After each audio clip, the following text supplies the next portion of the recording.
Shalom Ouvracha, mes bien chers, ce Shabbat Parashat Tzav, qui est en fait la veille de la fête de Pessah, une soirée, des soirées inoubliables, exceptionnelles, extraordinaires. On n'a pas une nuit aussi puissante, aussi dense du point de vue spirituel et bien entendu, même du point de vue culinaire, si vous voulez. C'est très important de voir que tout ce qui est dans le Seder, c'est quoi le Seder en hébreu, ça veut dire de l'ordre. Mettez de l'ordre dans la tête, mettez de l'ordre dans vos idées. Quelle était en fait la cause, selon le Zohar HaKadosh, quelle était la cause de l'erreur de Adam HaRishon? C'était en fait deux grandes erreurs. La première, c'était ce qui est sorti de sa bouche. Et la deuxième, ce qui est rentré dans sa bouche.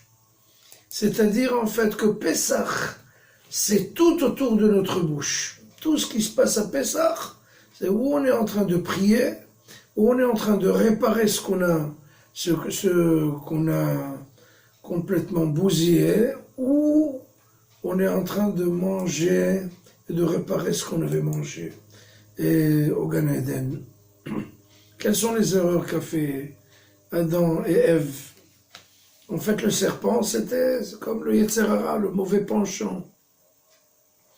Il leur dit, écoutez, vous ne pourrez jamais manger de ces arbres-là. Vous êtes dans le jardin de Éden, mais vous n'avez pas accès à tous ces fruits. Et à Ève qui répond, pas du tout.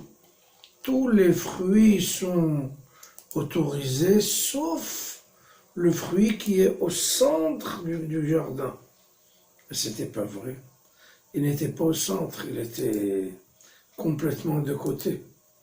C'est-à-dire, même s'ils avaient attendu 100 ou 200 ans, ils n'auraient jamais rencontré cet arbre-là. Il y avait des millions d'arbres. Il était complètement de côté. Et malheureusement, elle a mis au centre Ève, à Etz Asher Betoch Hagan. Vous connaissez ce processus-là quand on a un jeune enfant qui a un iPhone numéro 10, disons, et ses amis ont déjà le numéro 11. Qu'est-ce qu'il fait? Il le met au centre de sa vie. Il ne peut plus rien faire sans ce iPhone-là. C'est comme ça, c'est ce qu'on fait.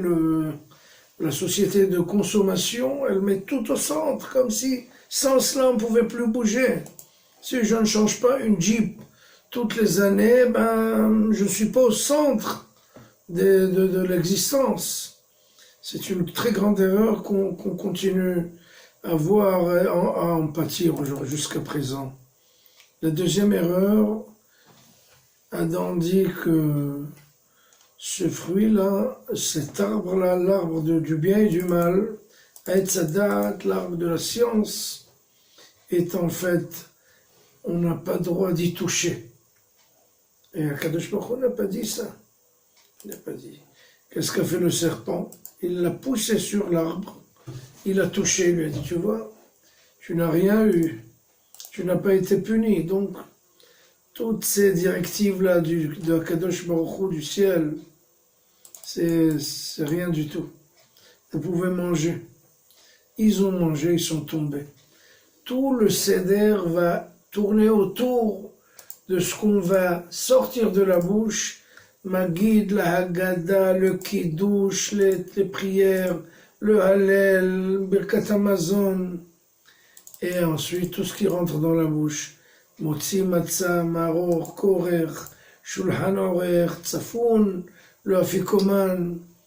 Donc la réparation en fait est une réparation qui va donner la réponse à ce qu'on avait cassé, à ce qu'on avait bousillé, à tout ce qui s'est passé entre Adam et Ève et le serpent.